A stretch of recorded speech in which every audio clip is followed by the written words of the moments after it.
Welcome, everyone, and thank you for joining us today. My name is Roxana Maria Arash, and I am a faculty fellow at the Kevorkian Center for Near Eastern Studies at New York University.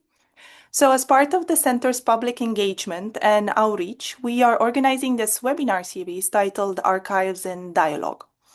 Through thematic webinars and collaborative digital activities, we aim to create this shared public platform for archivists, scholars, and cultural practitioners to address the ethical and methodological changes of archiving and writing alternative histories across geopolitical divides. At its core, Archives in Dialogue asks how digital tools and archival practices can recover and amplify voices from the MENA region and its diasporas. In that way, reshaping community-based scholarship and inspiring new forms of storytelling. So my colleagues will share information about the center and this project in particular, so in the chat. So make sure to take a look. Today's webinar is titled Art, Archives, and Practices of Care. The question at the heart of our discussion is how do artistic practices reframe our relationship to archives, not merely as repositories of the past, but as living sites of care? We are joined today by multimedia artists and professionals, Chantal Partamian, Sundus Abdul Hadi, and Tara Al Dughaither, to explore the archive as a living site that is tended to and continuously negotiated. Drawing on their distinctive practices, they will examine what care actually looks like within archival practice, who holds consent, who claims ownership, and crucially, what remains deliberately unarchived.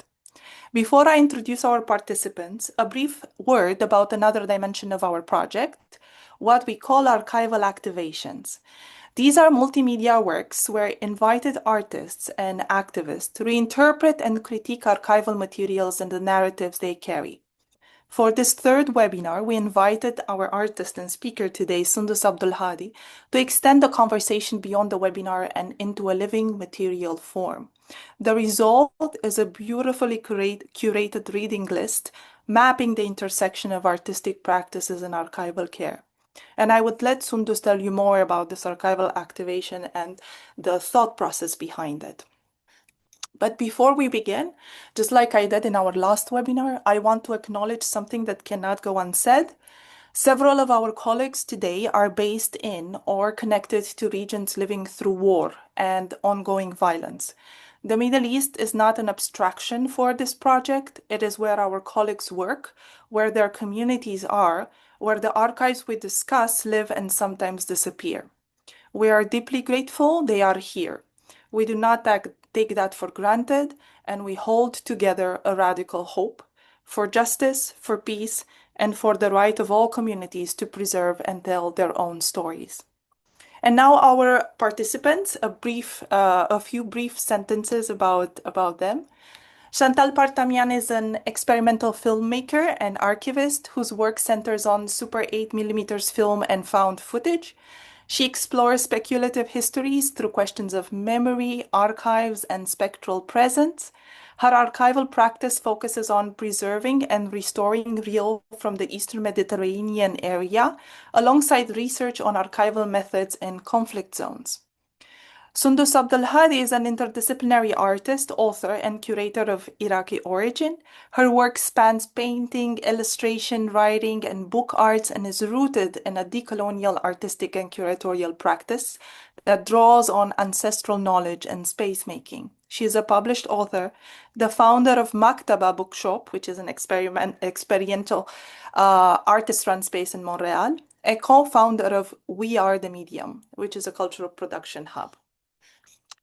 Tara Al Dughaither is an independent artist researcher working across women's sonic legacies, embodied composition, and critical curation in the context of the Arab Gulf and the wider region. She is the founder of Sawt al-Sura, or Voice of the Image, a community-engaged platform dedicated to documenting and disseminating the sonic vernaculars of the Arab Gulf.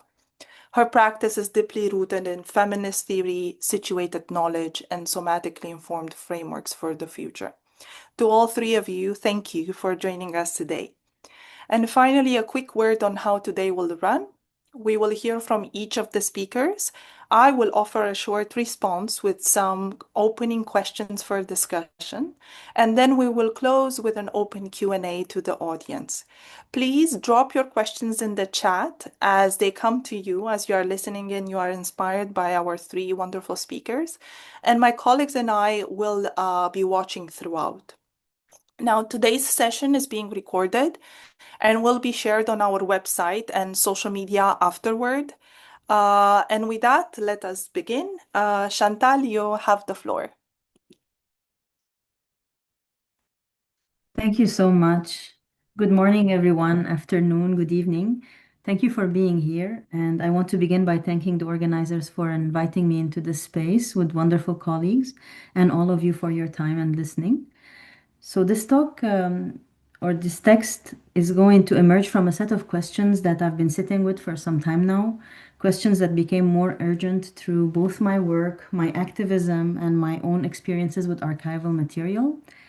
And what I'm going to share today, of course, is not a conclusion. I'm looking much forward to hear all of your thoughts, but a process of thinking through tensions around archives, power, and care. So the archive, for me and for many, is a site of power, intrinsically so, from its very origin. And to think otherwise would perhaps seem a bit naive. Because at the heart of archival practice lies the logic of governance, of selection, of classification, and much control.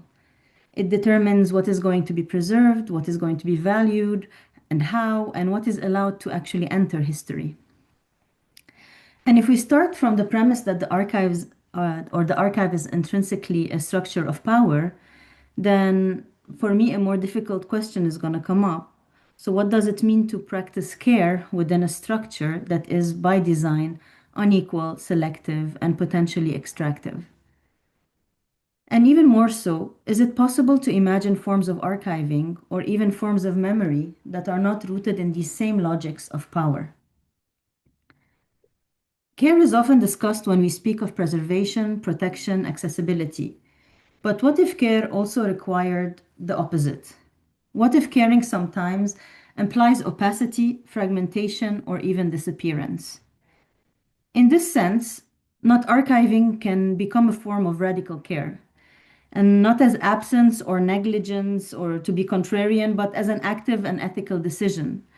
A refusal to expose, to freeze narratives, to make available for uses that escape our own control.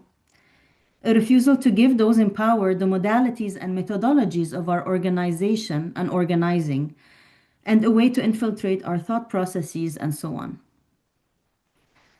As soon as an item enters the archive, it becomes legible within systems that transcend our intentions.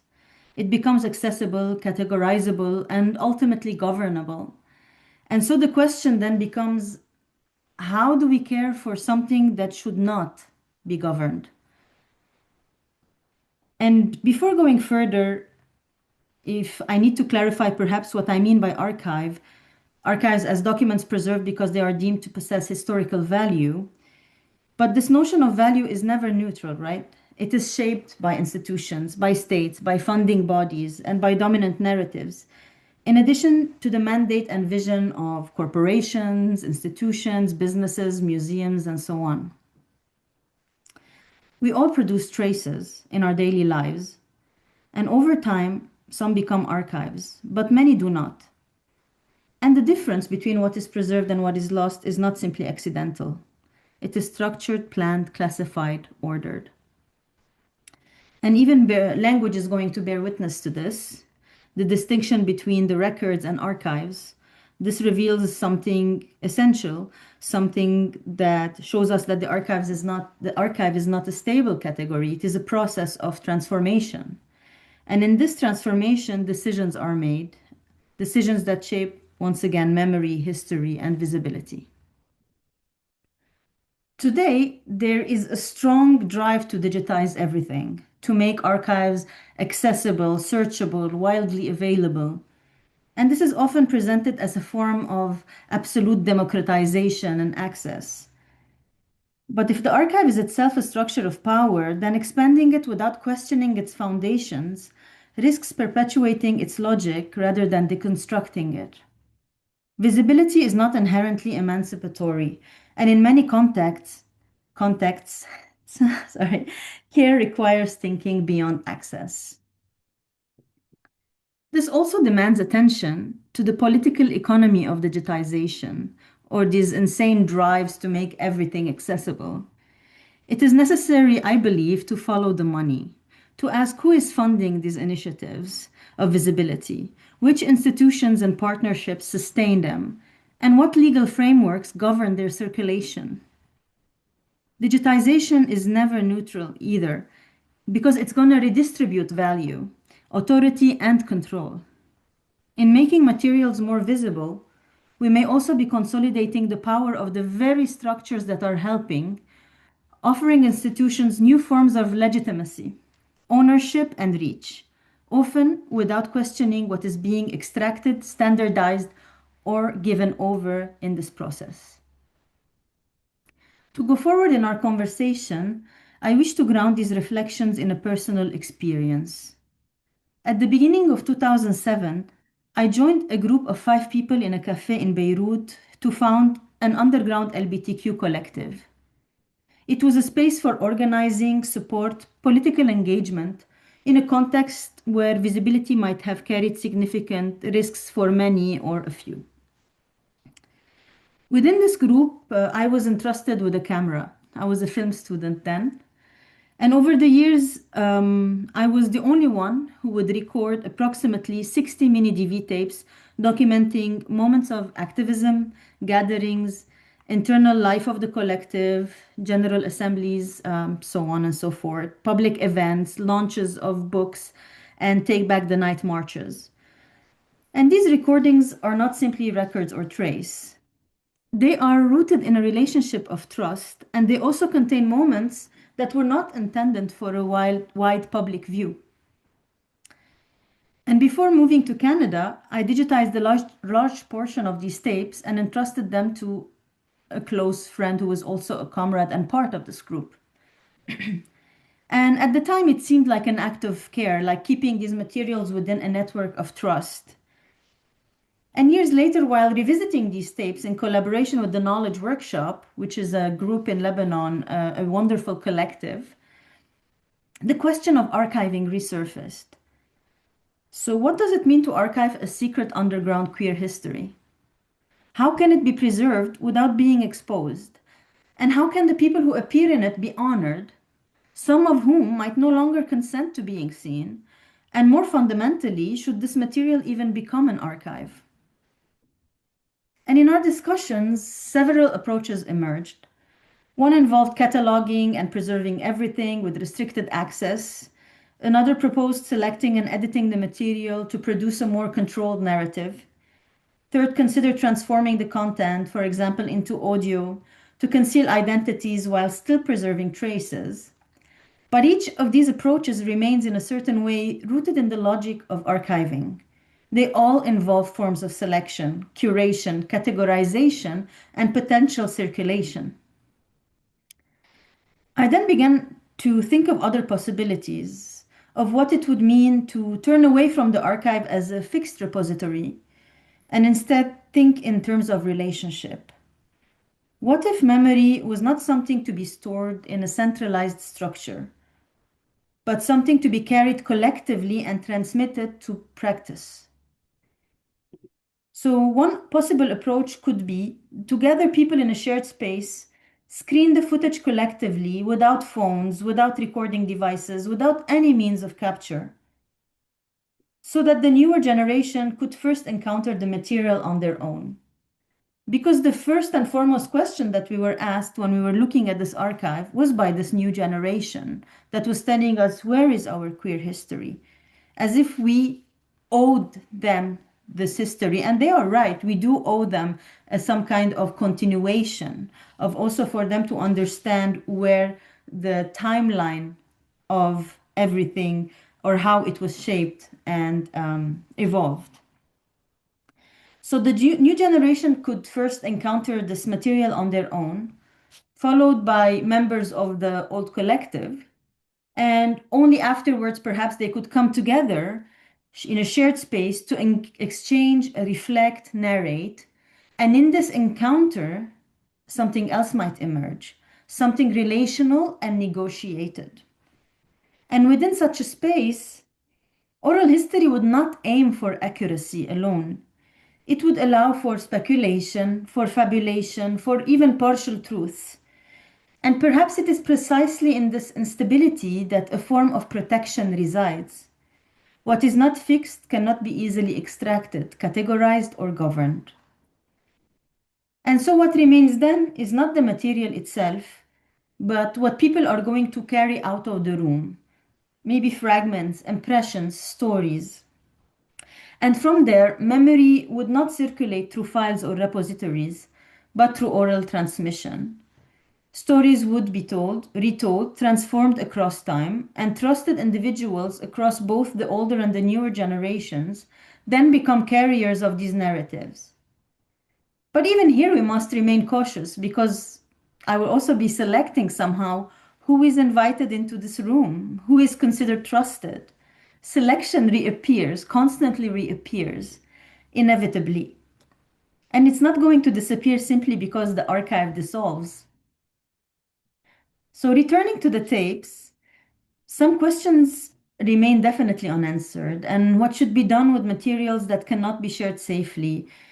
How should they remain hidden indefinitely or not? Should they be destroyed? Can destruction even be an act of care?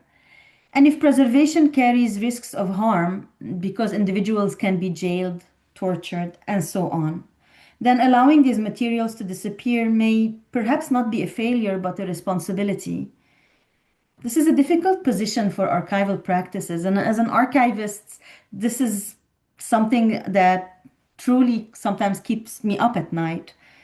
And this is often based on the imperative of preservation. Our work is often based on that. As archivists, that's what we do. But if we take care seriously, then we must be prepared to question, I think, this imperative. Because I don't think that care is about preserving everything, but it's about making decisions, sometimes painful ones, about what should remain, what should be transformed, and what should be discarded. And this is a very difficult question to ask, especially in the region where we have many forces deliberately disappearing our archive, deliberately confiscating our archive, deliberately erasing our histories. And so, how do we not fall into the trap of that as well? But this is perhaps where I wish to conclude. Um, and I wanted perhaps to read this to you all in order for you to share a bit of my responsibility. Um, Sometimes perhaps it's about refusal, the refusal to archive, refusal to exhibit, refusal to make it legible, and to ask ourselves what forms of memory can exist outside this archival structure, and how can we practice care within, against, and beyond structures that were never designed to welcome us safely anyway. I do not have final answers, and I find myself grappling with the meaning of archives, with how the concept has been stretched across contexts, disciplines, and institutions. I question the structure of its science, its so called international standards, and the assumptions they carry. It feels sometimes as though I am at a cusp where questioning has become unavoidable, but where clarity has not yet arrived. So I want to leave you with these tensions rather than conclusions. What does it mean to care for something that should not be seen? And what does it mean to protect without fixing, to remember without exposing? And how do we learn to sit with these questions? Thank you so much for listening, and I look forward to your questions and our conversation. Thank you very much, Chantal, for this wonderful, insightful presentation. And I think it's some of the questions that you asked are so pertinent, especially in the current culture of mass digitization, that data infrastructure, and development of AI.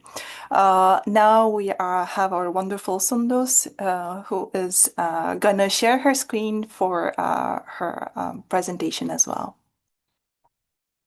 Okay. Thank you so much, Roxana. Thank you so much, Chantal, for that really insightful text that you shared with us. Thank you to everyone of the attendees who are there. Thank you to uh, for putting this all together and weaving the three of us into this space to talk about this subject. I think that is on so many people's minds. Sorry, I think I shared the wrong thing. Hold on. Let me know if you see it. Am I good? Can you see my screen? Yes. Perfect.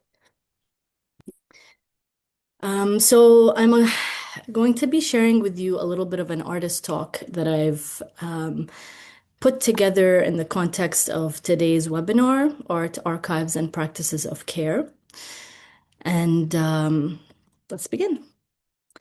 So I've engaged with the ideas of care and archival practices as an artist, as a writer, a curator, and also now as an independent bookshop owner. With care being central to my practice, I've approached all of my projects with a micro to macro lens on self, community, and the world. Knowledge of self, representation, and critical thinking are core elements that I've always returned to. My practice, as I mentioned, or as Roxana mentioned, is really rooted in a deep commitment to ancestral knowledge, decolonial practice, and space making. But I wanted to start by sharing my most recent painting, Qamar, so that you can follow the evolution and the holistic nature of my practice. I'll say a few words about it to give context to the work itself. So the caption goes, suspended somewhere between dream world, spirit world, and nonlinear time, 10 women across 7 generations are coexisting in an ancient palm grove. Inextricably linked with the elements, these mythical women share nourishment, secrets, wisdom, and burdens, keeping each other alive, supported, and held accountable through storytelling. This is the first panel of a series that draws from Sumerian cylinder seal impressions, very often understood or known as the first archive, actually, and thousands of them are found in museums across the world. And also, it builds on the concepts of world building and nonlinear storytelling, memoir, and ritual as subject and process. And I'd like to share and rewind you all the way back to my very first artist statement, which I wrote during my day studying fine arts in Montreal while the 2003 war and invasion of Iraq raged on. And it read, the artist has a duty to interpret society by depicting current events and recording the social conditions of the country. I truly believe that this quote, which I found in Neda Shabbout's book, Modern Arab Art, very influential to my practice, was my guide and compass for many years, and I believe it's still borrowed somewhere within my creative psyche. The era of this current era that we're in is the era of imperialism and strategic cultural erasure. And it's scattered with images of war that don't do justice to the rich cultural heritage of our region. As an Iraqi, I yearn for the ancient culture that I come from, for the traditions that gave us knowledge of the stars, mythological storytelling, and the first written word. And from there, I'd like to share the project The New Sumerians, which is an evolving project that honors the ancestry we carry as displaced people. I made it in collaboration with photographer Ahmed Nasruddin and created portraits that I've manipulated with the sculpted facial and body parts of ancient Sumerians, starting with the 5,000-year-old mask of the Lady of Uruk, which I'm wearing in this particular piece. This iteration begins with my origin story, my family, or the microcosm. This process of transformation pays homage to our celestial ancestors, despite the passage of time and the circumstances that have propelled us away from our homeland.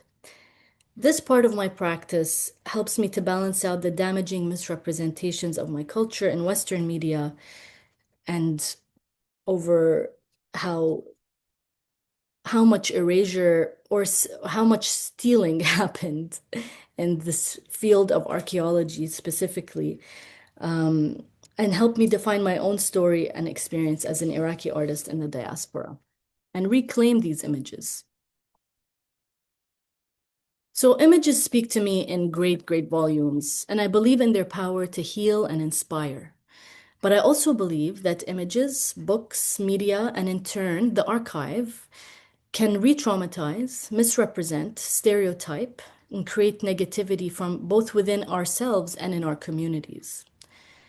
It's time to imagine, not reimagine, but imagine new narratives and representations of our experiences. And one of the guiding forces for me is that in reclaiming and reimagining our stories and images, that's where decolonizing work begins. So this particular painting is titled The Forgotten. It's a reimagining of a photograph of a traditional Iraqi chalghi band with a hostage video made during the Al-Qaeda era in Iraq, shared all over, Western media. The text in the painting reads the lyrics of a traditional Iraqi folk song called Yalli Nisaytuna, which means those who have forgotten us. And it continues, when will you remember us? The painting is meant to draw focus on the missing, imprisoned, and murdered academics, intellectuals, artists, and musicians of Iraq. But it's also about how culture is often the first casualty of war, and how cultural erasure is a strategy of war. It's part of a larger series titled Orchestra, which included paintings and sound that I worked on between 2007 and 2010. I had spent from 2003, the beginning of the war onwards, just collecting media images for years and years, printing them, saving them, and thinking about how they could be worked into a different meaning. And so it was originally initiated to combat the stereotypical image of Arabs and Iraqis and Muslims as gun-toting and violent, functioning as a form of censorship, but also as an act of resisting stereotypes. And then Orchestra evolved into an act of empowerment through culture, highlighting the cultural heritage of the Arab people amidst an ongoing backdrop of war and destruction. So I see the role of the artist in times of crisis and in times of stability and in times of resistance as one of the most important responsibilities in society. As an artist, when independent of the state and corporate affiliations and dependencies, it can occupy a very important sociocultural position. Armed with free and critical thinking, artists can craft new narratives and forge new connections outside of the spheres of national identity and official history. Or we can even go so far as saying the official archives. The age-old saying, books are written in Cairo, published in Beirut, and read in Baghdad, it speaks to my soul. I grew up with tales of Beit al-Hikmah, or the Grand Library of Baghdad, and images of the book-lined Al-Mutanabbi Street, reflecting Iraq's global impact through literature and knowledge production. But I also grew up with stories of Hulagu turning the waters of the Dijla blue with ink in 1258 AD, when entire libraries burning down with every conquest and invasion over the centuries, and suicide bombings on paper-filled streets.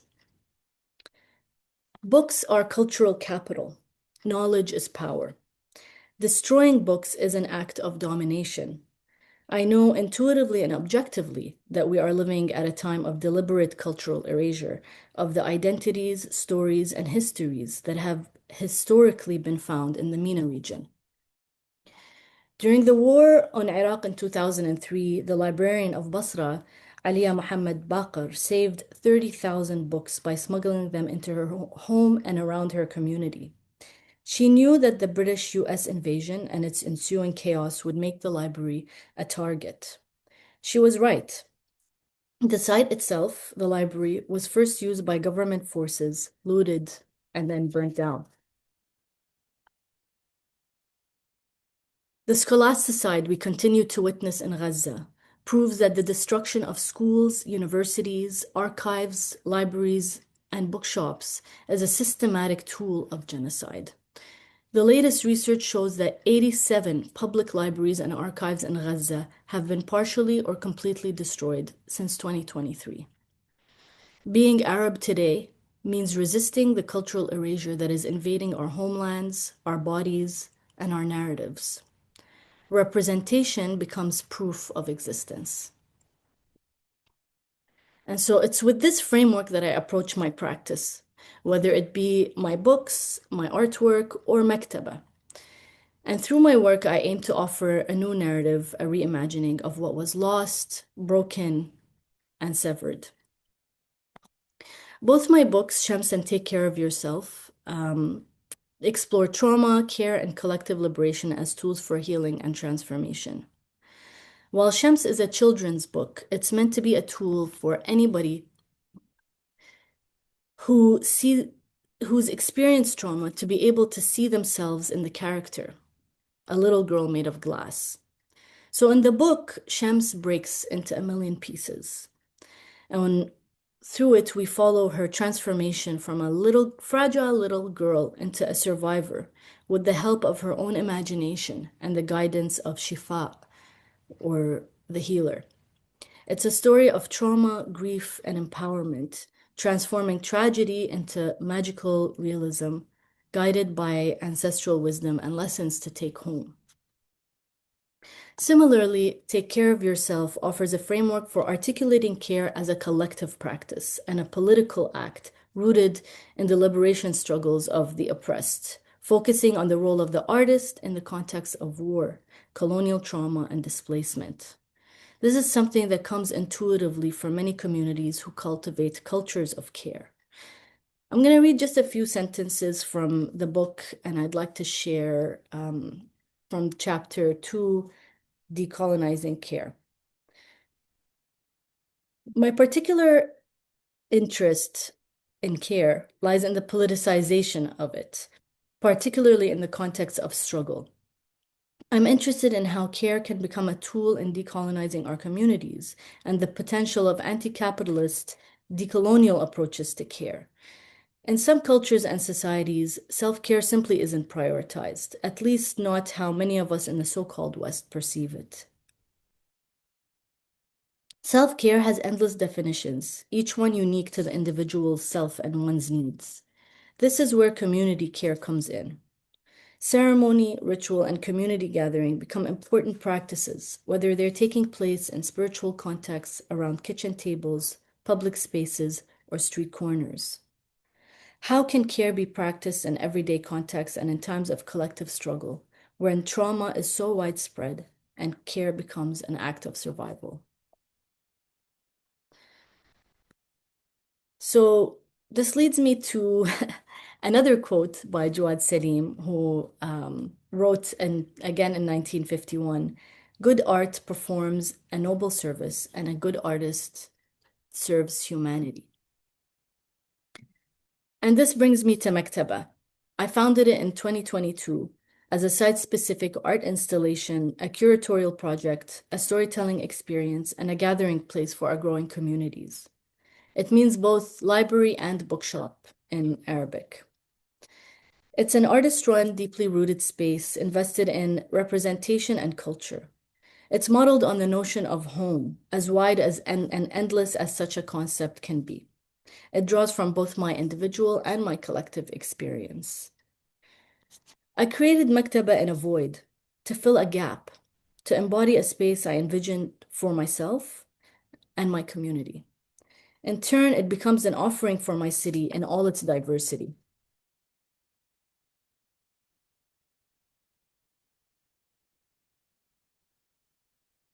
The return for the offering is the support of our community in keeping us running and becoming collaborators of the space, transforming as our collective needs change and evolve. The exchange is more valuable than money or clicks or shares. It keeps the cycle of care alive. So to conclude, I wanted to share with you all the archival activation that I was asked to produce as a part of Archives and Dialogue. Um, being so much, um,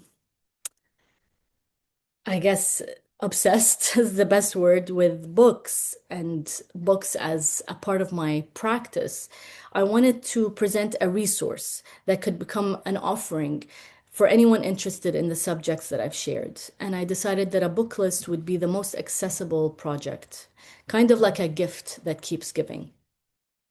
So this collection of books was gathered for those invested in storytelling, in narrative, archive, and knowledge production.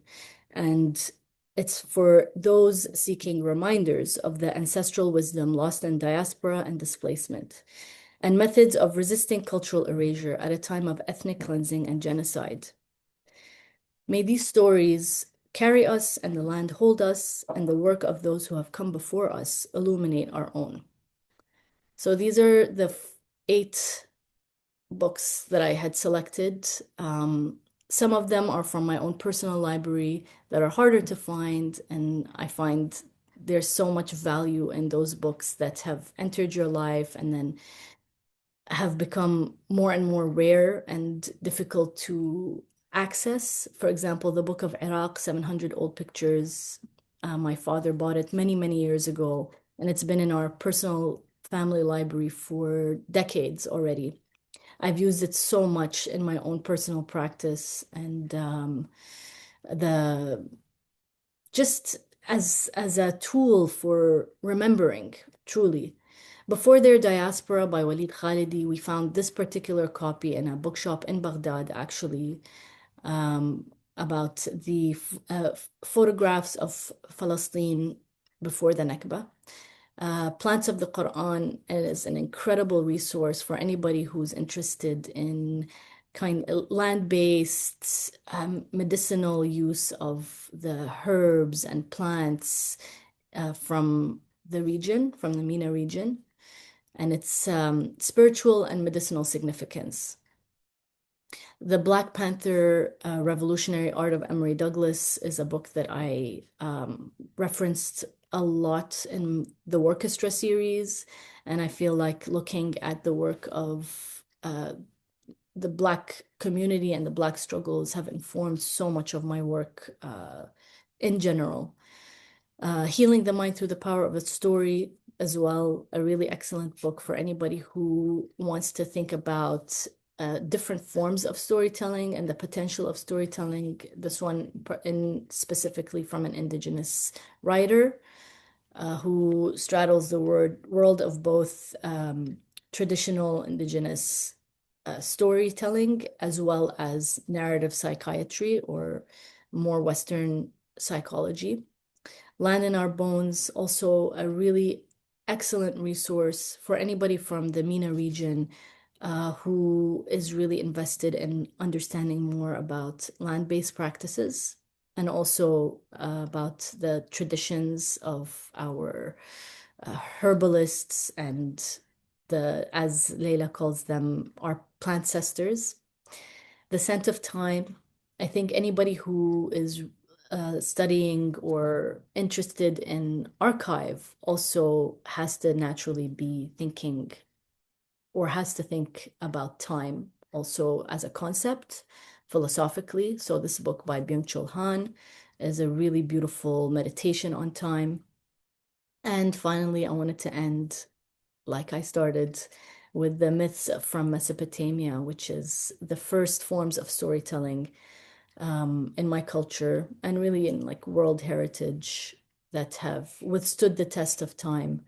And this particular book gathers the creation story, the flood, the Epic of Gilgamesh, and the stories of Inanna. And that's my offering. And then on the website, you'll also find 2 books selected by one by Chantal and the other by Tara that I asked them to share a book that has shaped their practice. And Chantal's book is called Remnants, Embodied Archives from the Armenian genocide, and also Tara chose Archive Wars, which is the politics of the archive in Saudi Arabia. So I definitely recommend checking these out. These are all, this whole stack is at Maktaba, available for consultation in the Majlis for those in the attendees that are in Montreal. It's located at 165 Rue St. Paul West. And I know that Roxana will also be putting together the same list, or as minus maybe one or two books that were harder to find at NYU's Hagop Kevorkian Center. So thank you so much. This was my contribution, and I hope that it leaves you with questions more than answers. And I look forward to hearing Tara speak. So thank you very much, Sundus. And just a few sentences before I give the word to Tara. Sundus was right. We are gonna purchase these books that she has prepared for us in this wonderful reading list. For our students, and they are going to be available at the Hagop Kevorkian library. So we are also, in a way, experimenting with what does it mean to build an archive for our students here at the Hagop Kevorkian Center for Near Eastern Studies. And also, you can find Sundus' archival activation on the site that also advertises this webinar, because these archival activations, and it's in the chat, my colleagues made sure to put it in the chat, these archival activations are tied thematically to the webinars.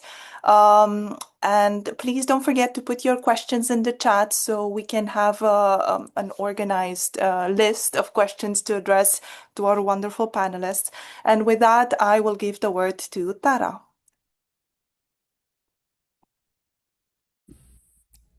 Assalamu alaikum. Can you hear me? Yes. Yes, wa alaikum salam. Thank you so much. I am so actually just overwhelmed in just the listening of Chantal and Sundus and their journey, because that was really beautiful and inspiring to hear. Thank you, Roxana, for putting us all together. I wrote some notes down. I can't wait to chat in real time, inshallah. Yeah, I guess I'm going to be sharing my screen as well. I'm going to be showing a small presentation. And thank you also for everyone who's here today. So, okay, let's see. I'm going to try and see. Oh. All right. Do you see this? Yeah. Yes. Okay, cool. Thank you. I'm just going to put this on the side and present. All right. I can see all your faces, which is so nice when I'm speaking, so I don't feel alone. All right. So the title of my presentation is Towards Embodied Memory.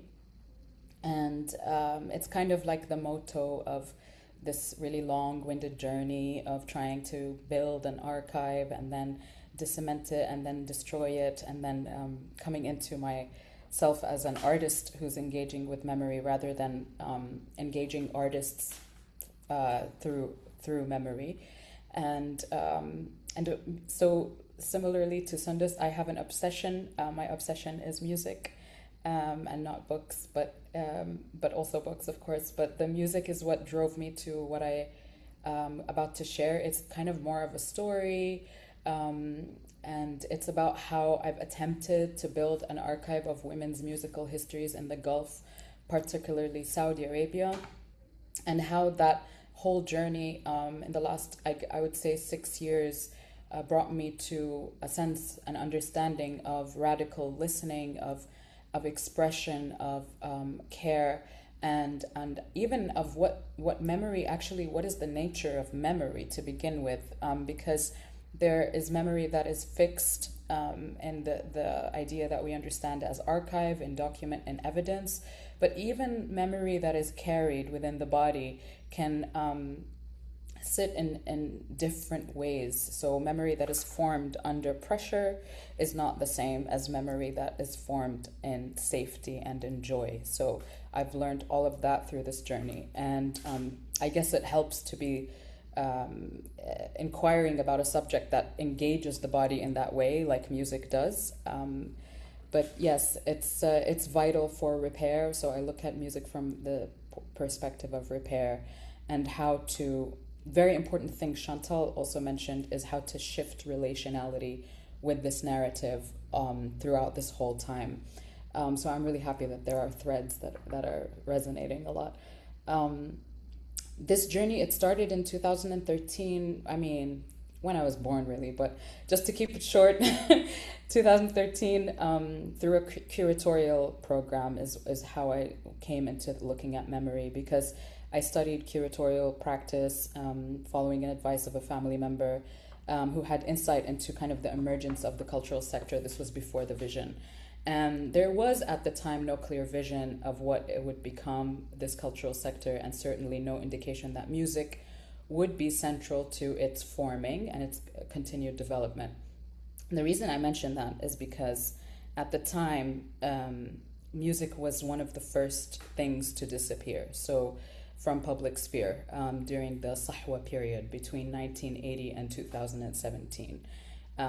When the vision emerged and the new leadership, just to give context. In that time, women's voices were amongst the most targeted, although everybody, like music was kind of prohibited in public space for everyone.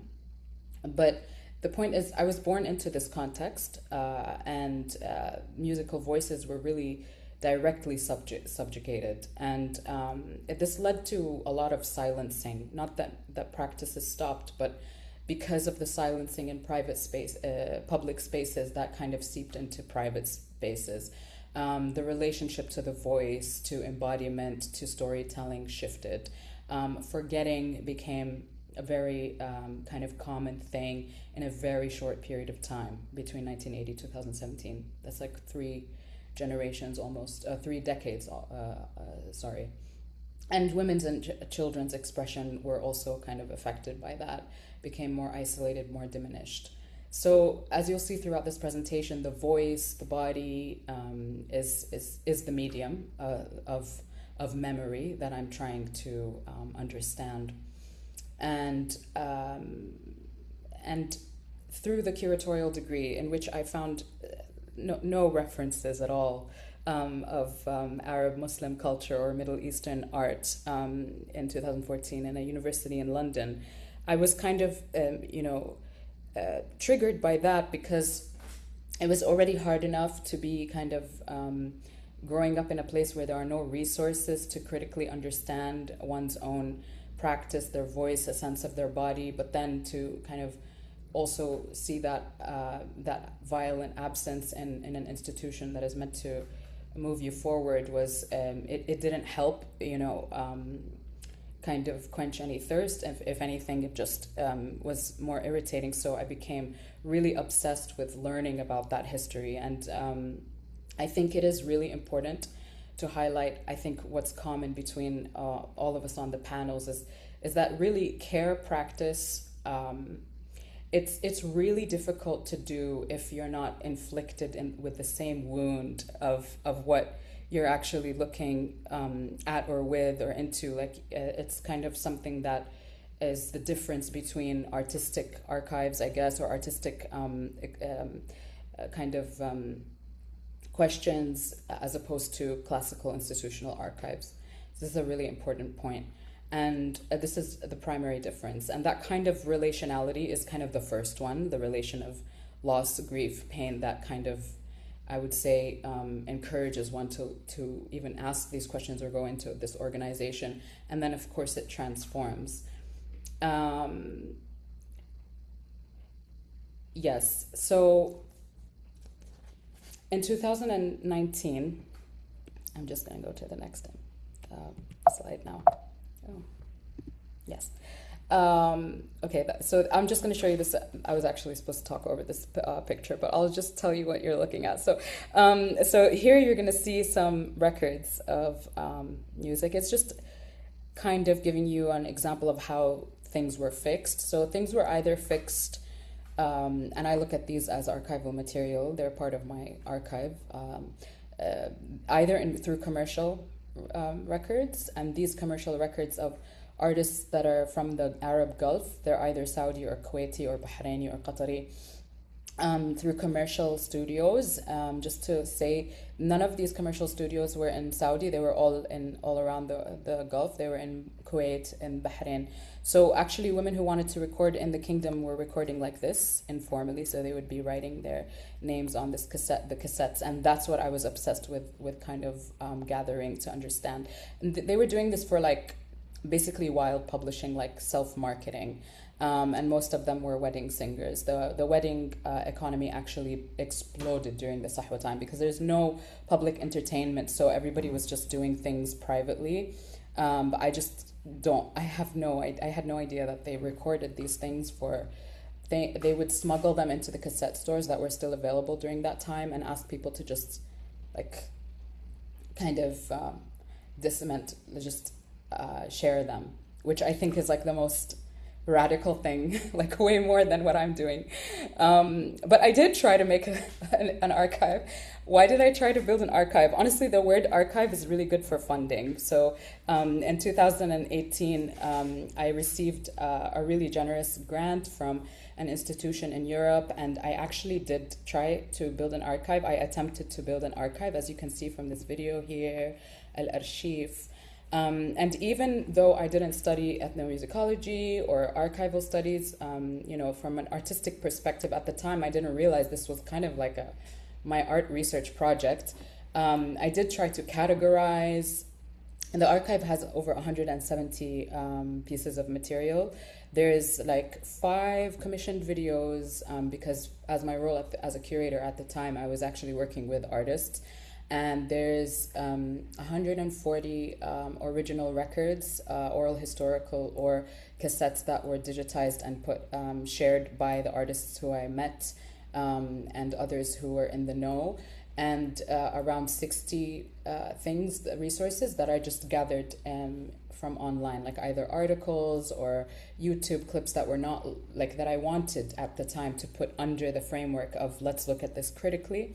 I think something important is that I started this project in the proposal for this grant. I specified that the project would occur in Arabic and it was only for the audience back home, so that if they had a problem with that, they didn't need to give me the money, but they didn't. Luckily, they didn't have a problem with that. So the first most intensive 6 months of this work after I received this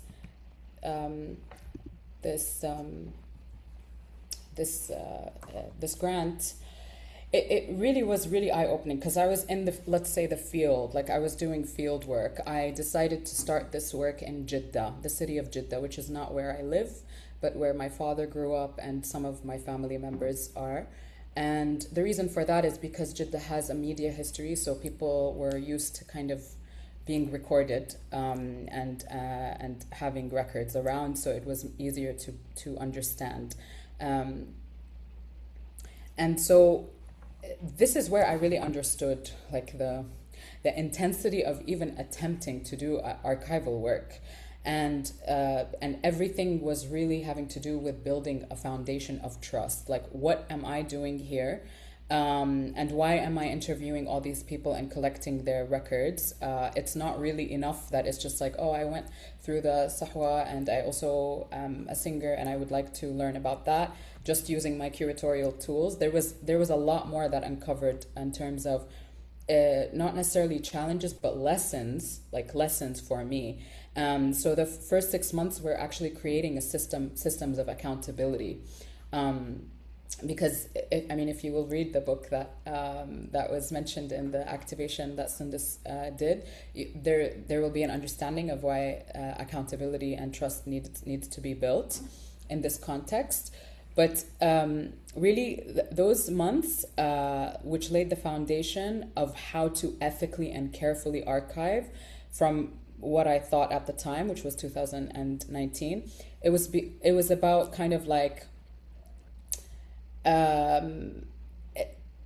It was about kind of like word of mouth networks, phone calls, house visits, collecting unpublished discographies or albums, oral histories in various forms, social media marketing, rigorous integration of media history. Like all this happened when there were actually radio, camera, and recording devices. Later, this expanded to drafting legal contracts. Like I put myself as an entity that is registered, maintaining contact with the community, creating consent policies that are mostly about refusal, actually. Even though I wasn't asked and there was no module for doing this, or any archive or anyone that has archived who told me you also need to do this. And also calling community meetings with stakeholders. So just like telling people in the city, hey, I'm here, would you like to help? And stakeholders did actually come in, and that became the community. And I call them stakeholders because that's part of the system of accountability, the idea that it's not just me who kind of invented this project. And just trying to pass the agency on of authorship to the artists and co-researchers and writers and everyone who was involved, but primarily the artists and the people that we were meeting. At this point, I'd like to share a segment from one of the 5 video documentations commissioned by Sawt al-Sura Archive. That's the name of the archive, Voice of the Image. And of course, it's not accessible anymore, just so that's clear. It's currently on Google Drive for various reasons that I like to think of as caring, because it became really sensitive to have things just online and accessible, and how people engaged with them showed me that this is not the time, and it needs a lot more preservation and systematic kind of care from the community. But this particular piece called District Mayoress, I'm going to show, it tells the story of a wedding singer that I came across while looking for someone else in a women's park in South Jeddah in the neighborhood of Hindawiya that since then has been demolished. I was told about a well-known neighborhood singer who lived across the road. Khala Shu'iyya is her name, originally from the south of the kingdom. She was someone who not only performed at weddings, often without pay, but also like took people in and supported them. And through the role at a public art institute I had at the time, like a job that I had, I met a filmmaker who became a long-term collaborator and friend and was able to commission this short film. So I just want to play a part of the short film to also say that at that time, it was not possible to do this without supporting Khala Shu'iyya and moving and rehoming Khala Shu'iyya.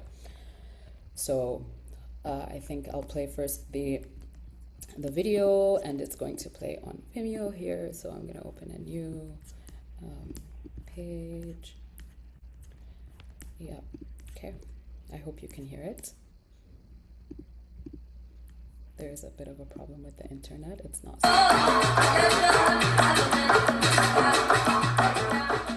قلتي لي أول مرة تعرفت عليكي عن خديجة لما كانت صغيرة.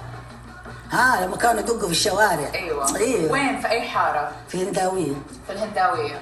هم صغار كانوا ياخذوا العلب حق النيدو والناس يتجمعوا عليه يحصلوا رزقهم ما شاء الله. تحت 5 ريال يقعدوا يدقوا في حق النيدو.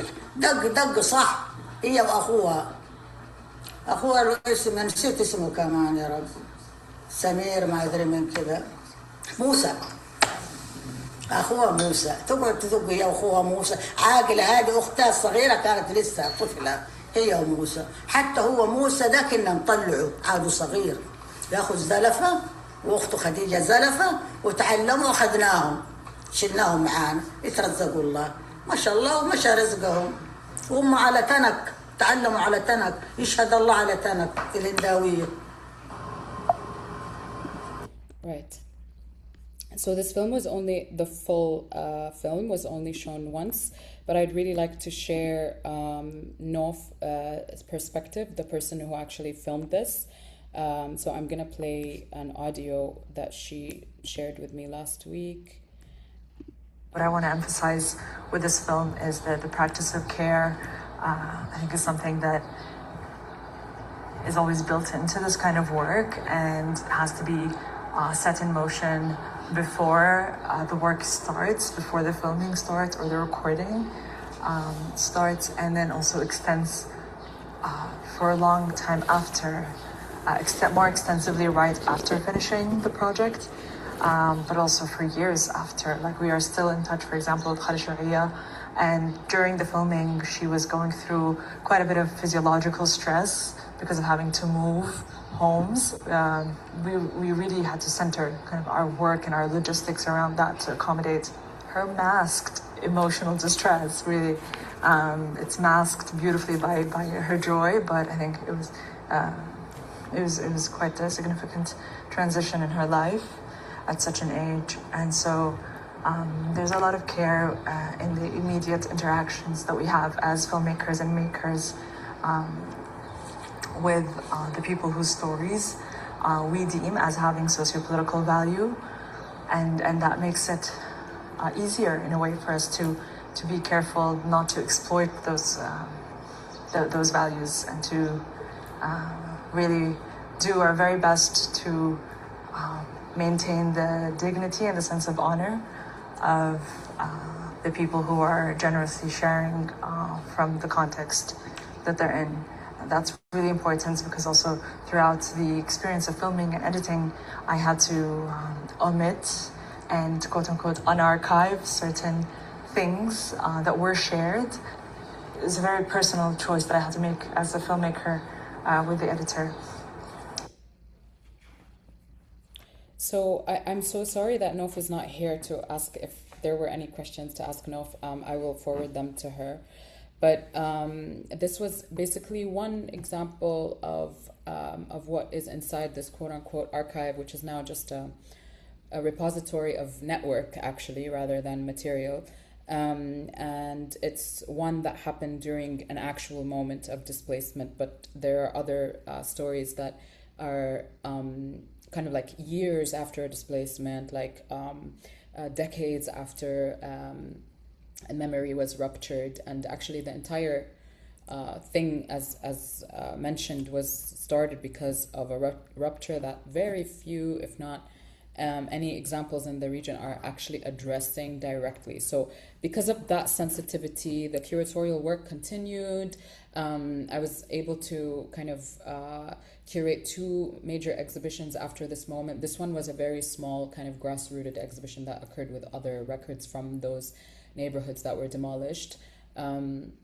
But the others were around lullabies, around kind of like rituals that existed in Mecca that have long since disappeared. People that are considered academics and artists were involved in these things. An artist's personal archive was created into an exhibition. So these are just because these were the tools that I understood how to transfer this information. But every single one of them had an experience of censorship and negotiation with artists, and kind of like making sure that the artist is making a decision regardless of what the institution's position is, just mediating between people.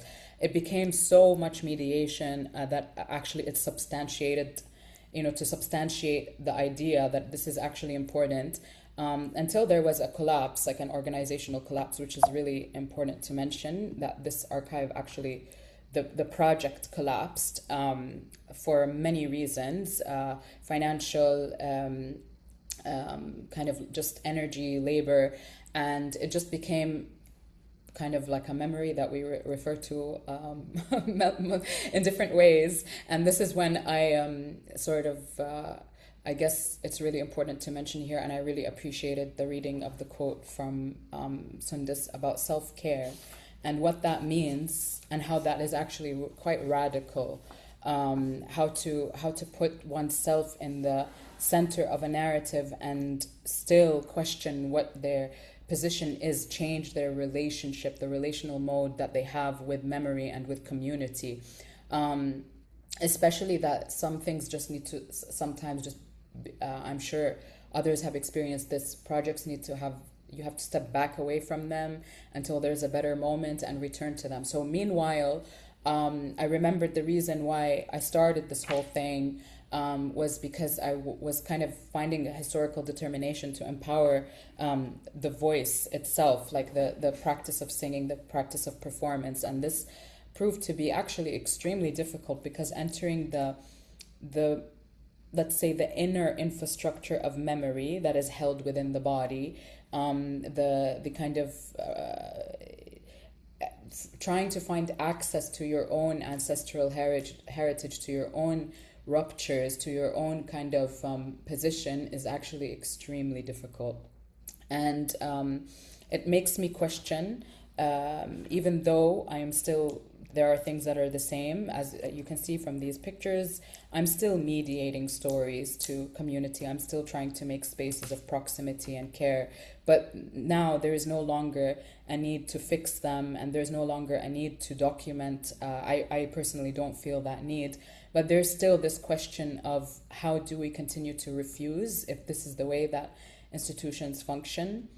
And how do we change our relationship to like this kind of duty that the artist does hold and does feel all the time? How to shift that relation to that duty and try to imagine, hopefully with a developing and creative practice, what it's like to have a different story. And that proves to be very difficult when you're in a space where everything you see around you, whether it is a direct violence or a kind of like a different form of violence, is clearly creating erasure and forgetfulness as a tool. So yes, I would say that is the last thing I would share. These are images that of the last 3 years of projects that I've, or not projects, but just expressions that I've engaged in trying to share stories in a different way. Thank you so much for listening. Thank you very much, Tara, and thank you to all of our speakers, and thank you for those who are that are with us. And please, as a reminder, don't forget to ask your questions in the chat so we can start our conversation. But for the time being, I will make a short response, and there are. These questions and these ideas are supposed to be generative, so please just pick on any question that you may like to answer, and then we will start from there. So when I first began thinking about this webinar's theme, the word that kept coming back to me was activism, as the panelists remember. But my conversation with these three great artists led me somewhere else, to a word that I think holds more and demands more of us, which is care. Not because care is gentler than activism, but because care can be activist. It is not always soft. It can mean challenging loudly, questioning structures, and sitting with what remains unresolved. And care is urgently needed right now in context of war and destruction, where colleagues and archivists in the region are struggling to tend to archives that disappear from one day to the next. But care is also needed here in the so-called West, where we so often treat revealing, showing, and telling as primary acts of caring. Yet, as Tara reminds us, care is synonymous with radical listening, right? So sometimes, in rephrasing Chantal, sometimes it's about keeping your mouth shut, and silence, and opacity, and refusal. Care, though, is never only personal. It has a structural, institutional dimension, something that has been briefly touched upon in your conversations. It is an extension of agency, of who gets to decide what is preserved, what is shown, what is protected, and what is released. As Chantal reminds us, the line between what survives and what is lost is not accidental. It is structured, classified, and ordered. Archives do not passively reflect history, they actively shape it. So, as independent artists, I am very curious of how you deal with institutions and how you deal with institutions and in your negotiation of the projects that you are doing, whether it be funds, whether it be restrictions of what is allowed to say and what you are not allowed to say, whether it be governmental institutions. So this is, I think it's something that needs to be addressed, because in our previous webinar, our speakers actually were from large institutions within the Middle East, and issues of what is allowed and what is not allowed to say emerged. So this brings me to one of the most generative questions and tensions in this conversation, which is the question of not archiving as a form of radical care. If preservation is not neutral, then the decision not to preserve, not to digitize, not to exhibit, not to allow a film reel to see the light of day because it might distort or endanger the people it contains, this becomes in themselves an ethical act. But this opens a harder question. What is lost to the future when we make that choice? Is there such a thing as future-oriented care? One that refuses to hand materials over to structures that cannot be controlled precisely because that refusal protects what those materials hold. And if so, how do we sit with the knowledge that protection and disappearance can, in some circumstances, be the same thing? So I'm a very pragmatic person, and I wonder, okay, but if you have, for example, the collection of meme, like how can we make sure that, how can we think about future generations and how the histories that we tell in the future? What strikes me listening closely to Tara, Chantal, and Sundus is that they are all grappling with the same fundamental problem from different directions. Tara has been working to bring into visibility what was never meant to be seen, women's voices and bodies that were systematically excluded. Here is a practice of recovery. Chantal is working to protect what already exists from the dangers of visibility. Sundus challenges misrepresentation of Iraqi culture and creates different meanings. Together, they trace the full complexity of what archival care actually demands, right? Not a single posture, but a continuous negotiation. And that negotiation is never frictionless. So you have translating relational community rooted work into languages of archives, exhibitions, and programs is rarely neutral, right? It can open doors, but it can also distort and ultimately exhaust people that are doing the work, such as, for example, in the case of Tara, right, where the project collapsed. And you also have different forms of ruptures and precarities in the Middle East. So my question is, when the communities holding these memories are themselves dispersed or under threat, how does transmission actually happen, right? So if we think about community memory and if we think about, like Chantal says, people going out of, these showings of these reels with fractions of memory, okay, but how does this work when you have the ground beneath you keeps shifting in times of war, displacement, and violence? And a final point. Archives and art in the title also raises questions of truth. The archive has long claimed this relationship with truth, to what happened, to what can be verified, to what endures. But oral transmission, fabulation, partial memory, and collective retelling produce a different kind of truth, right? It's one that is not fixed, one that is not extractable, one that is not easily governed. So perhaps what cannot be fixed cannot be extracted. Perhaps instability is its own form of protection. So I'd like to ask all three of you, what is your relationship to that instability and how do you actively work with it, right? Because you function both as archivists, but also as artists, and they seem to play with different regimes of knowledge production. And a final, none of the speakers resolved the tensions that we just mentioned in your intervention and also in my reply. Chantal ends in tension deliberately. Tara moves through rupture and collapse without arriving at closure. Also, Sundus's process of reinterpretation is constant.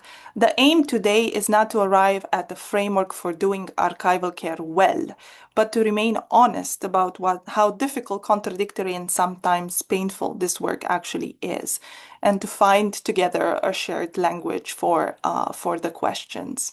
So this is my short intervention, and please go for whatever question you may feel inspired to answer, and I'll give the floor to you.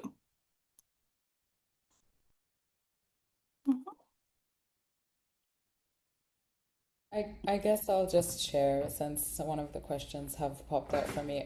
This question of how are things to be preserved if they are not being recorded or if they're that's a really interesting one. I faced that firsthand because I actually had a collection of material. I think it's really a process. Like I cannot emphasize, it's just a never-ending process of shifting your relationship based on to the material, to yourself and to people, based on the powers that are at play at different moments of time, because not all the powers are playing all at the same time, and being really attentive to where there are pockets of safety and pockets of possibility to share. And for me personally, it just turned in, like, proximity and encounter became much more important than the exhibition format, which is also an institutional tool that is made for selection and for absence. And this is just the chapter that I'm in right now, but I really also emphasize, like, the refusal is very important. I mean, my project could have easily been, and it was going to be picked up by an entity and funded and turned into like a whole thing. And yeah, there's a lot of times in which I find myself refusing to share the archive and actually keeping it inaccessible, because I think Chantal was talking about it a little bit, but like really kind of reading the room and understanding who has access to a space. Sometimes you're lucky enough to have friendships of people who mediate between sources of money, essentially, and between space. But that's a really tough job. Like, I was doing that job, the job of kind of smuggling, right? And so there are different positionalities to take. For me as an artist, I'm still exploring. I would consider myself a very young artist who's, in terms of like my emergence, is very, very recent. But I find that one thing that you mentioned, Roxana, was think about how artistic practice is kind of it kind of moves with tension. I just think that the best thing about it, even though it's really, really difficult to actually understand where does your voice end, and where do the voices of your community end, and where does yours begin. I think the way that I find that out is through process, is through sitting with something for a really long time, and not just kind of like opening it and then being like, this is really inspiring, I'm just gonna go and like do, like, really studying, really sitting with a story, asking more about it, kind of feeding and nourishing the self with different experiences until you can kind of find your own interpretation of things, and then making really, I would say, risky decisions of doing a work just for yourself. Like, I have a lot of unpublished work, even as an artist, and that's totally fine, because it feels so much better to share with listeners who are attentive, and to have a space that is there for a purpose, than to kind of just like sell something or put it in a massive institution. It is harder because you obviously don't have the funds to kind of produce things, but it's also honoring the shape in which things are in, which is fragility, and just being okay with that. So I would, yeah, that was a long-winded answer, but that's what I want to land on, is that fragility is a form of strength, actually. I'll jump on that actually too. So as part of my archival work, I think a lot about archival sciences, about structure, about what makes a collection an archive, or what is a space, an archival space, a system of governance, and so on. You know, now the word archive is so expansive. But as an artist, for me, actually, when this question came to be, okay, where is our history? Did we exist? Did we not exist? Then for me, it is through experimental processes in film, where I reintroduce our bodies and such through very fictional and speculative ways. And instead of having to prove something. I do not necessarily believe archives claim to truth. I think there are bits of truth in them, but eventually, you know, everything that was filmed in our region had to have like a very specific laissez-passer and censorship laws and so on, and who can film and who cannot. In my other practice in Katzak Mediterranean archives, I collect reels from the Eastern Mediterranean, but here we ask ourselves who could film at that moment, like family footage. You are also dealing with a certain bourgeoisie, a certain gaze. So I think it's always very important to understand where these images are coming from, who is producing them, and in what context, and what is the frame and the outer frame and the margins and the center of how we name ourselves, we name our collections, and the languages we use, and so on and so forth. So, yeah, so I think negotiation is going to be constant. But when it comes to what to make visible and keep invisible, for me, I think now that we are constantly under surveillance, that the military machine and cinema, I mean, that was invented as part of a surveillance machine, as part of a war machine. A lot of the inventions that we're using today were invented by military, right? So when this surveillance machine is picking up over and over and over again, for me, what does it mean? But also in a context of genocide, if one image should put the world on its knees, what does it mean to constantly, what kind of archive can ground a genocide in truth? When we have millions of collections and so on. And as an Armenian, like that is something that we can go on and on about in the past century and a half. So, so many worlds have ended and continue to end. And I think that that is also something that helps me think of what is a collection, what is an archive. And so, yes, everything was lost. And some people burnt their own houses because they didn't want them in enemy hands. We've seen this in the ethnic cleansing of Artsakh by Azerbaijan 2, 3 years ago. This is not some very far-fetched, people sometimes would rather destroy than have their things, even their administrative documents handled by other people. So this is a very important tension for me to sit with. And the claim for truth, I think, truths, like for me, I don't think it's necessarily something that I pretend to be doing in any of my collection, because even as a person who is holding a camera, as part of a collectivity, I would love to take a collective decision, but the truth is I am still insisting on my gaze and so on. So I don't know if that kind of answers it, but yeah, it's just sitting with a lot of tension. For sure, there's a lot of tension there. And I think that one of the things that's maybe a hot take in this context is that I've started to feel a resistance even towards the word care. I've started to feel resistance towards the words archive and decolonial. And these are words that I had landed on many years ago when I was doing my research for Take Care of Yourself. And they were really very rarely used in the context of what we're talking about, and in the mainstream in general. They were really relegated to the work of a Black woman, particularly the Black communities in the United States and liberation movements. And now these words have become co-opted by the very entities, institutions, governments, systems that they are speaking against. And so how can we, I mean, they're words at the end of the day, but they're concepts. And they're concepts that are born from critical thinking. And so when you start to lose the critical thinking part that make these concepts emerge in these spaces, I think that it's really important to think about the institutionalization of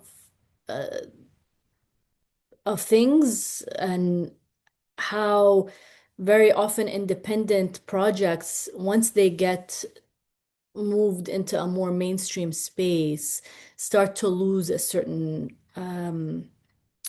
the impact starts getting lost. And it's at one point it's a byproduct of institutionalization, but at the same time it's almost like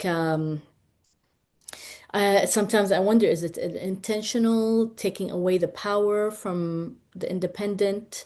Are you take And I love that Chantal brought power into the conversation. I think power is something that we need to frame everything with, because right now that's how I think the framework that we need to start looking at ev all of the conversations that we're having, and where power fits into it. Access to information, access to references also, and this idea of like the independent versus the institution, and how important it is to protect that space as well. So I think that's where the tension lies for me, and how we've had to articulate ourselves in a way that has also now shifted, and we have to re-articulate ourselves again. We have to re-articulate, and there's this constant like need to, even if we can't start reclaiming these words, we have to start coming up with new words and new ways of critically asserting ourselves in these spaces where power is very, very present. So I don't know if that kind of responds a little bit to the conversations and questions that you've posed, Roxana. Mm-hmm. Yeah, in there is something that Chantal has mentioned, also tied to power and also tied to systems of mass surveillance and to, like we discussed in the beginning, to the evolution of, AI and to systems of indexing. I'm wondering how your practices of care, both artistically and as far as archives, have changed, or whether, like, what type of questions have they raised for you when it comes to notions, showing, of revealing, of power, yes, of mass surveillance.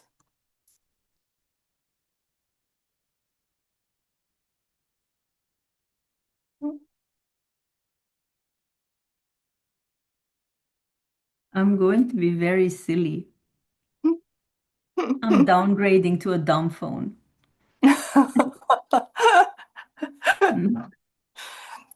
Mm. No, but I think I live with this every day, this question. But the thing is, for example, part of the Kazakh Mediterranean Archives project is on YouTube. And I insisted for it to be on a platform where people can save as and save from and so on, pirate this footage. And so partially I'm trying to give access to something that I think is collective. This belongs to the Eastern Mediterranean. I just do the crazy work of trying to collect them and hoard them and then restore them, recondition them, digitize them and put them online. But at the end of the day, I am on a techno-fascist platform in a sense, right? And so you are constantly, again, we go back to the tension, but I'm constantly in this give and take, what can benefit me at this moment and how, and at the same time, if I want to put all of this footage in institutions back somewhere back in the region, but there isn't necessarily the infrastructure for it and so on. So most of every institution that has come to me to take the reels, because I collect actual reels, okay, like the material reels, have been foreign institutions, and I'm not interested in that. I'd rather, so, but then I'm saying no to them, but I'm operating on YouTube. So I don't, just to say, I don't have a proper answer. And in the case of the meme archives, or whether you want to call them, an archive, what is their status right now? They are with me, but they parts of them are digitized, and I don't know. There are collective decisions to be made. But the truth is, again, there is. Sorry, we keep going back to this idea. We talk a lot about repatriation, restitution in our milieu, and all of that. But at the same time, maybe they're safer. Now I'm in Montreal, right? Maybe they're safer here because of everything that is happening, and not, confiscation, destruction, but also surveillance, and also at any point your government can decide to make you an excuse for all the misery of the world, and so Mhm. yeah. Sundus or Tara, would you like to add anything? before we go to a question from the audience? Yeah. I guess I could say how I deal with surveillance. That's a really tough question because I'm online. I'm on Instagram. But the material that I hold, everybody who's contributed has copies of it. So I've been always in the beginning clear that my positionality was if ever this material needs to be mediated or platformed, that's where I come in. Otherwise, it's not mine to begin with. I've just put the effort to try and record or collect or give sense to it. And similarly, people just anyone who's not been involved just can't access it really, unless they're in the space and I've built a relationship with them. And with the people that are involved in there. And actually, I created a policy in that process where no one from one village can go or a city or anywhere and record in another city. They actually have to be it has to be their personal experience because that's the accountability system. And no one has decided to publish anything. So I think we're all grappling with that.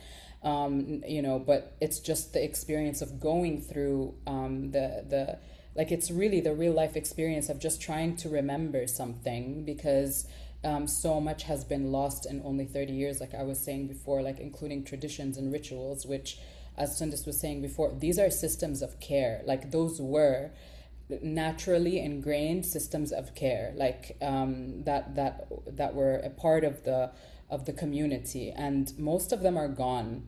So I think for me, it's just about being present on the ground since I'm living here and trying to understand what sells. I don't even know because it's been 3 years that I'm out of a job. Literally, I'm refusing anything that comes to me. So there is a lot of tension, and obviously that decision became a lot more urgent with the genocide that's going on. That really pushed that really pushed a lot of us to the edge.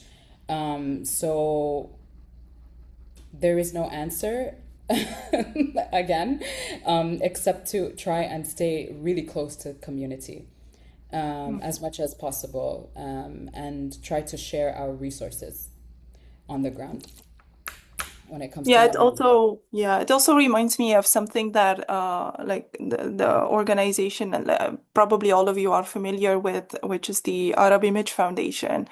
And what they have been doing in the south of Lebanon, right, in order to fight an ideology of extraction. We go and we save the archives in the south of Lebanon.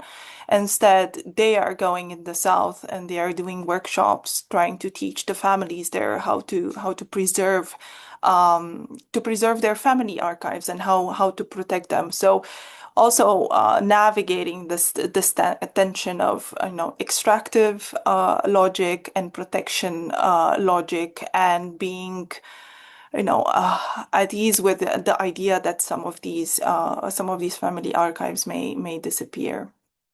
But we also have a question from the audience, which is, what is the value of archiving lived experience through fiction? Can anonymity on opacity be maintained through fictional storytelling? For example, historical fiction like Cities of Salt by Abdul Rahman Munif or Beloved by Toni Morrison. So whoever would like to open. Can I chime in there?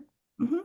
I wanted to, so in talking about these tensions, I wanted to mention that one of the things that I've landed on as not an answer, but as an antidote to a lot of the things that I've been grappling with was honestly opening a space like Maktaba.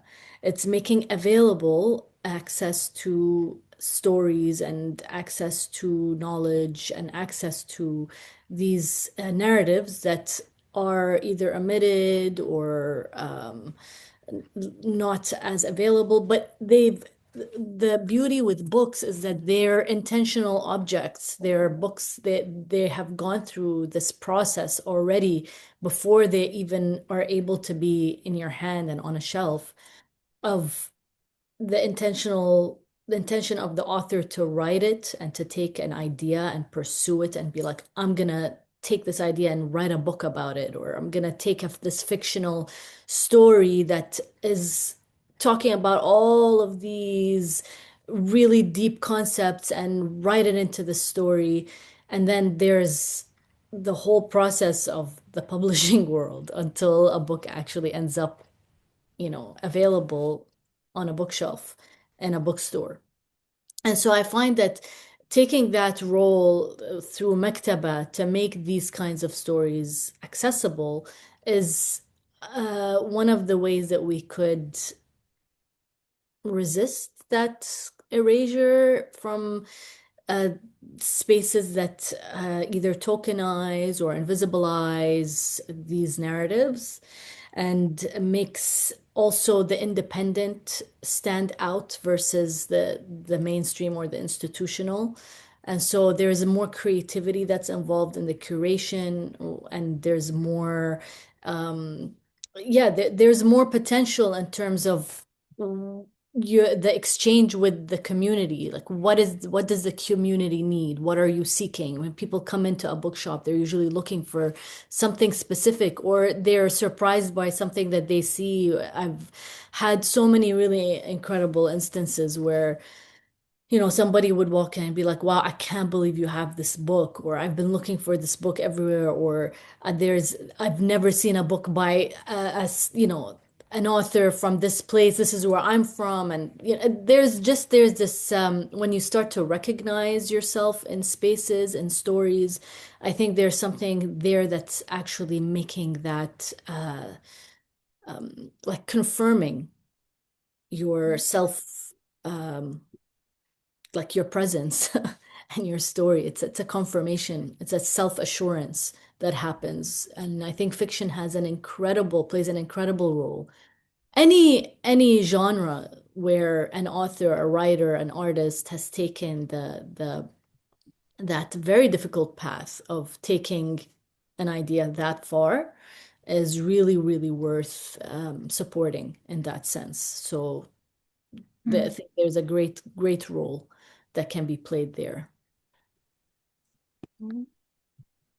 If I can just add on to that, I feel like we also come from millennia cultures that have millennia of storytelling. Like we have the hakawatis, and all of our writings and our fictions have been collectivizing our experiences anyway, whether it was because of the empires or the systems of governance and so on. So, we've mastered in a lot of places this collectivization without exposing ourselves unnecessarily and so on. I mean, mandates and colonial times and empires and so on. So I feel like this is something also that I don't find necessarily contradictory in any shape and form. I feel like, on the contrary, perhaps there are ways of doing that we need to bring back in order to be able to also, like Sundus was saying, collectivize ourselves, like these spaces, how we talk to each other. And I think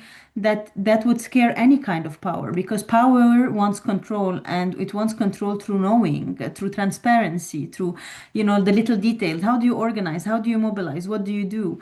Who are you? And how are you framing things? And why should we give them all of that? Like, we can give each other more of that rather than make it easier for everyone else to know how we operate. And before, we used to think that in order for us to exist, to be seen, to be valued and valuable, to seem human and humanized, that we need to make proof that we need to exist for them, whoever this oppressive them is for most of us and many of us.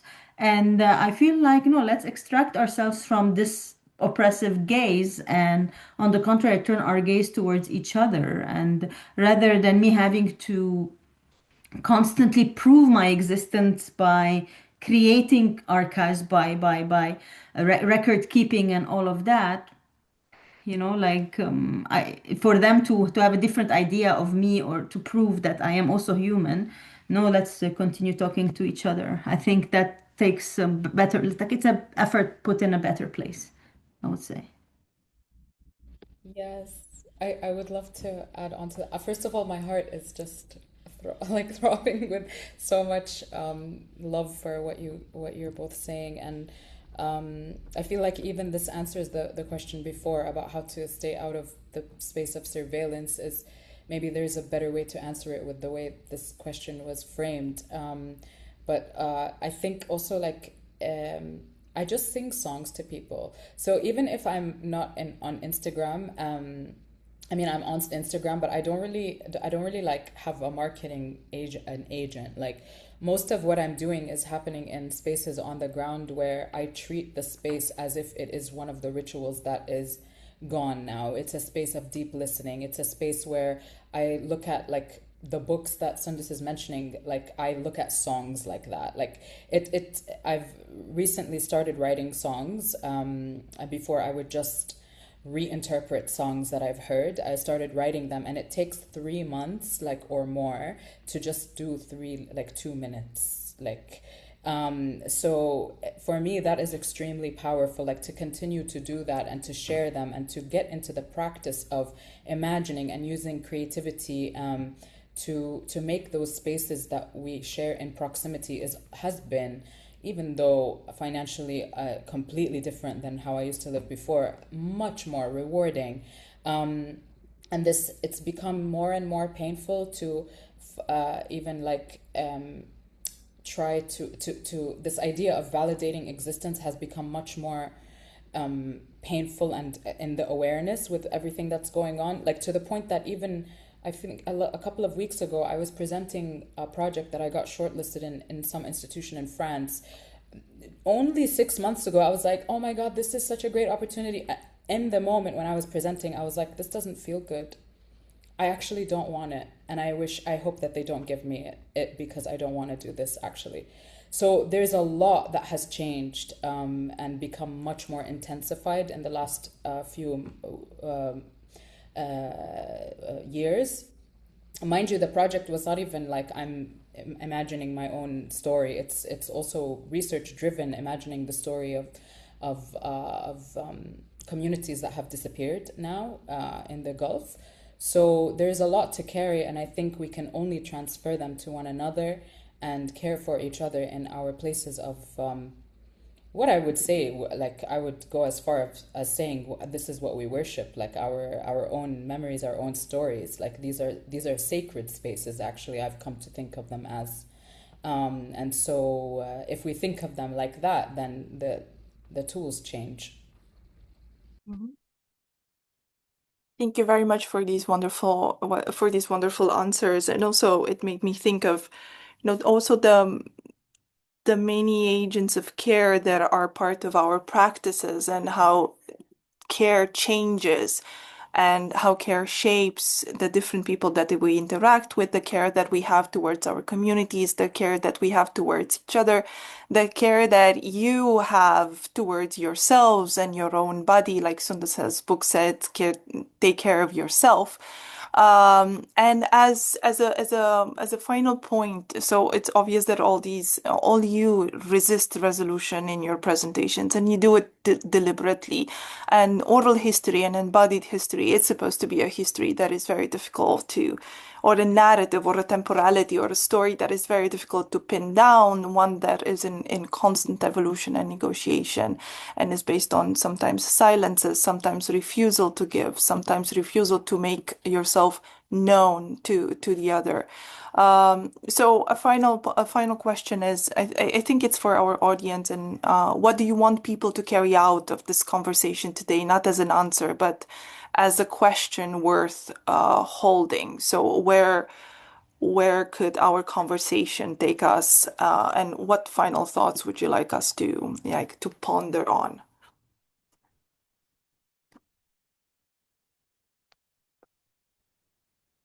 I've been thinking a lot about Byung-Chul Han and the way that he talks about how now we become a society that is each person is now a self-entrepreneur, and how we all have to perform for ourselves and perform for others, and social media heightens all of that. And I think that one of the things that is almost funny and ironic is that we have to articulate things that we intuitively have known for, you know, generations and generations and generations. It's knowledge that is ingrained in our DNA. And now we have to articulate it. And once you articulate it, we tend to lose something as well. And I'm wondering how what we can protect from these knowledges that once you put them out there become tokenized, misused, and cheapened in some way. And I think a lot about that and how as an artist I can protect that space. And I think a lot about what is worth sharing and what is worth protecting. And in the context of this conversation, I'm gonna really, really ponder a little bit harder about it because it made me realize I'm not the only one in that same predicament. And I thank you for that because yeah, it's nice. It's like it took a line from my journal into a space that is being shared with like-minded people thinking of similar things and working on very meaningful projects. So thank you, Roxana, for bringing the three of us together and for creating this space. Chris.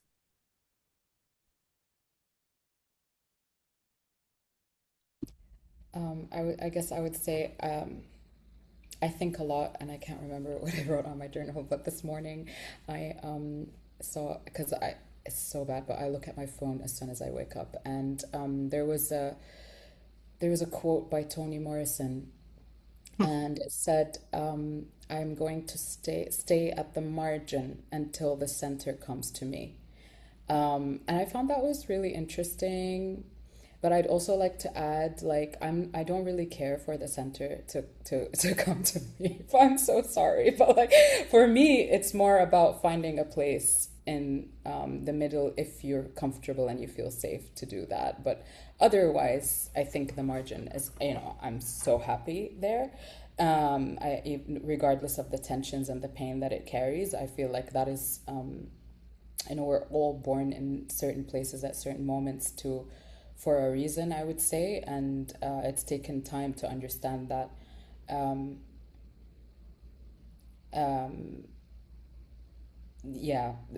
That's how things move. And right now, this margin, so-called margin that we're in, for me is the center.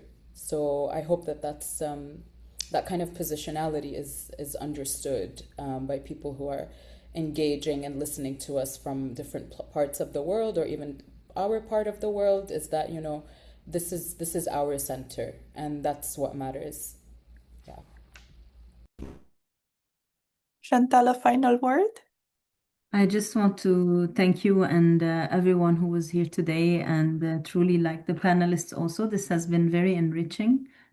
I don't really have much to say. I hope we continue talking to each other and together and with each other and all of that, and in our spaces, and that we collectivize our care in this way. And yeah, I hope we continue preserving also things that matter for us, regardless of also things that have been said. To live with this tension doesn't mean to completely disregard things that come out of our communities and that we produce, but then how do we sit with all of this? How do we also engage with all of these archival laws, and how do we make processes and procedures that actually put us at the center of our own stories and history and also archives?